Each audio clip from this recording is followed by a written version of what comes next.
Hi everyone, today this video we're gonna discuss the what I would call the hottest type of discussion that we're having today, that is DeepSeek versus ChatGPT.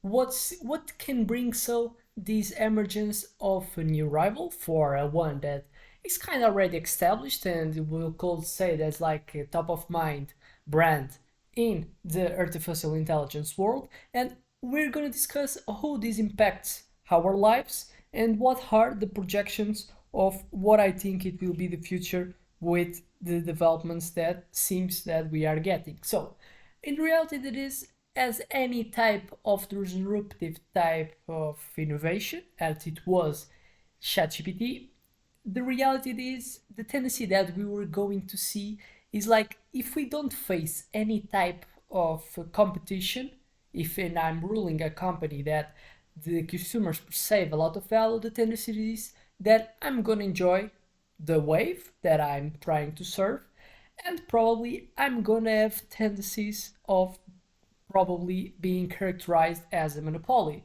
And the tendency is kind of clarified because if you're gonna see what was the evolution of ChatGPT during the years, you're going to see that if we're going to look in like the last 20 years, we see that we could probably start looking for a bubble that we have seen a lot of speculations, a lot of speculation of IGA that so we will become a general artificial intelligence that will be able to do a lot of complex type of tasks that humans, we will say that like the ones that the people with more skill tend to do, and not just the repetitive ones that already the IE is already taken and they are already being able to being better than the normal people do. What is like a bottleneck for we not seeing much more IE than what we're seeing right now is the cost that is to implement this IE. Example, probably we will say that artificial intelligence can be a good driver. The reality is, from the tests, for what we can tell, that's like the what's better, the better type of artificial intelligence that I already have created. It is probably as is a better driver than what already is a normal type of driver that the human is. But reality is, it's so much. It's something that costs a lot to produce in large masses this type of robots that have so the ability to drive, and so that's why the replacement of people that do this type of repetitive tasks. I give the example of drivers, but even you can look for something that even better, manufacturing. We already have a lot of the type of manufacturing companies that depends on this process, like Tesla. The majority of their process of production of a car or of production of a rocket is already based a lot in and relies a lot in the work of these machines. Then so has been and replaced the workers that in like in the past century will be working on. Because what? Because it hedges and gives us comparative advantages that me as a owner orally obviously hunts, because we have always the best capital be in our processes in order so to be better than our competition. So the tendency is we already so we're gonna see the replacement if doesn't enter any type of policies or regulations by the government in order to be more in order that these transitions for humans to EA don't be something catastrophic for the majority of the people, because they already so will not offer value for the market. We will suffer probably with a crisis. So horror people will earn for the needs that are almost infinite.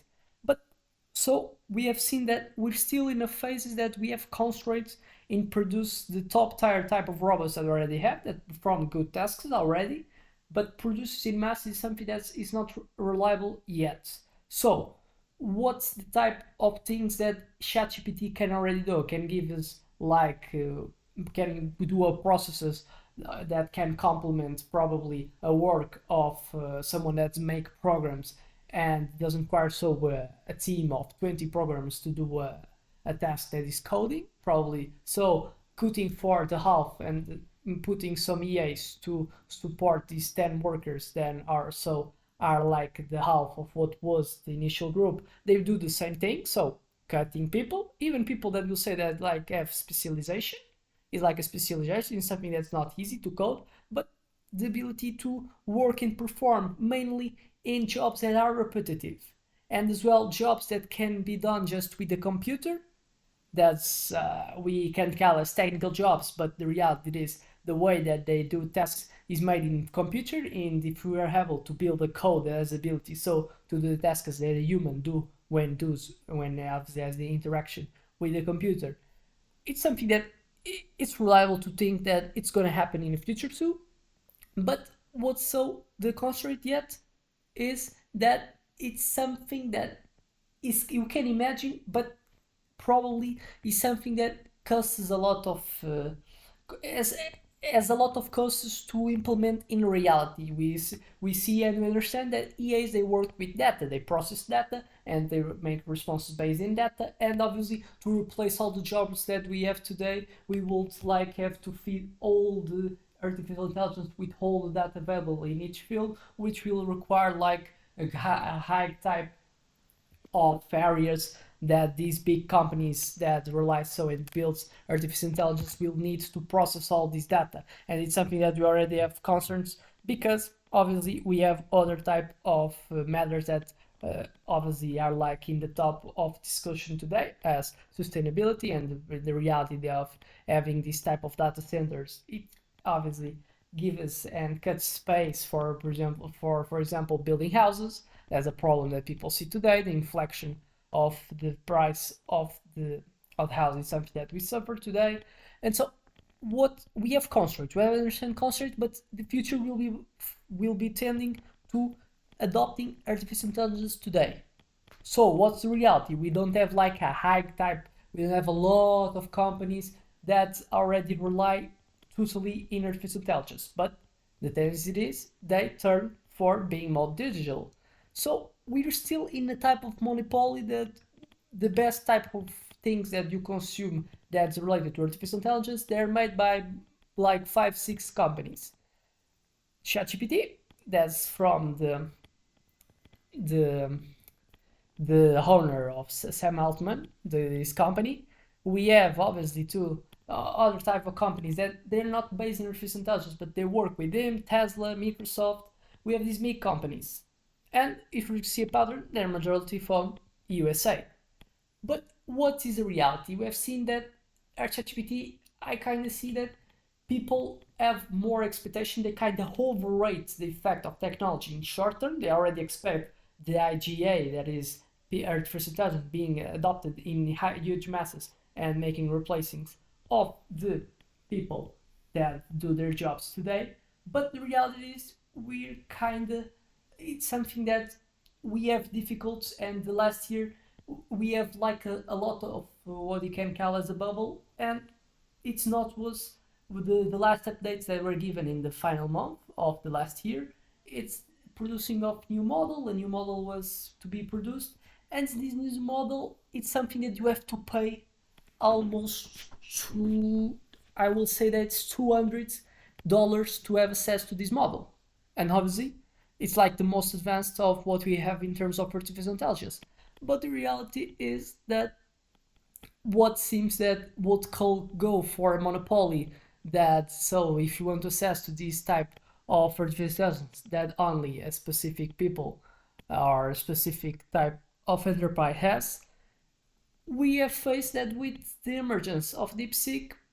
We're not so we're kind of reducing the way that artificial intelligence market can be declared as a monopoly. And so this is good because as emergence and geopolitically is USA versus China again, and we have two artificial intelligence. One by being so much better in terms of costs by efficiencies of what I want to get from artificial intelligence, it kind of will so obligate, if not want to be excluded from this market of the large masses.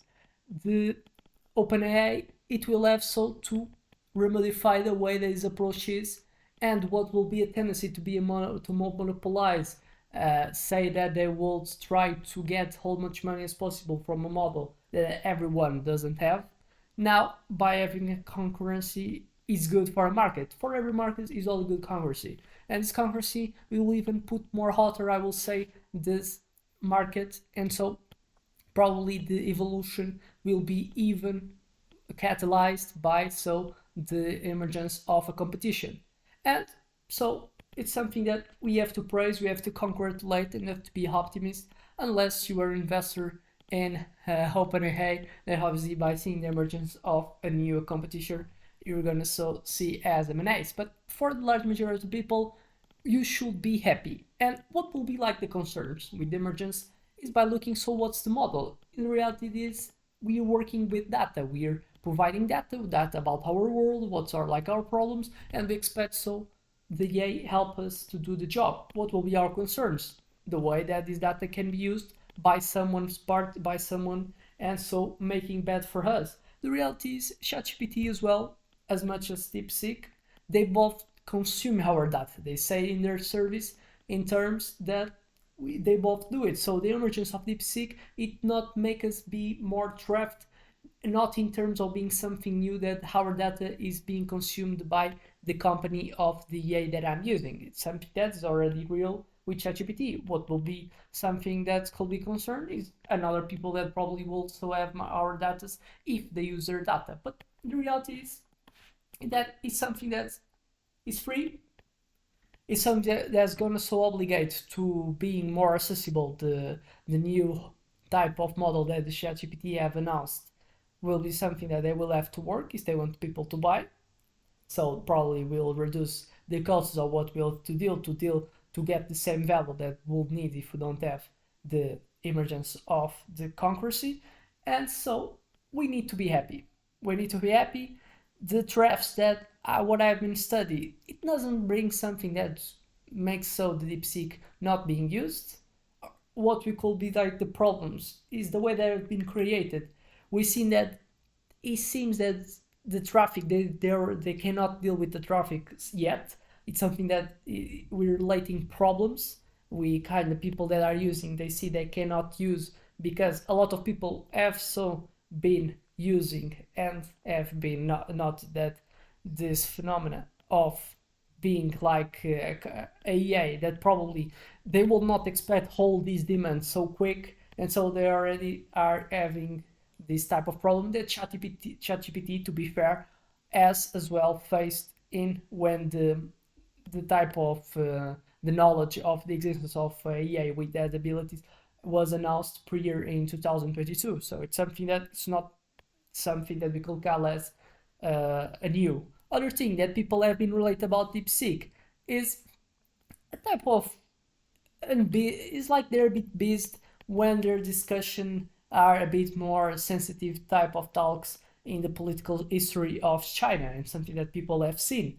And it's something that, to be honest, is in China, the probably government and the people that have done and government probably have the hand. And obviously they don't have like propagation of what will be like bad type of behaviors that any type of country has in their history. But if you're going to do the same exercise with ChatGPT of Meta, we're going to see that by doing some type of sensitive talk points about the US story, about racial type of discussions, we'll see that it already has this type of non-response that they declare that is out of their scope of talking what they can help you. So it's something that you cannot, you just don't be, you should not be losing your time in doing and being picky about this, because in reality the things that comes as new is more opportunities, more values, more expensive of exponential type of evolution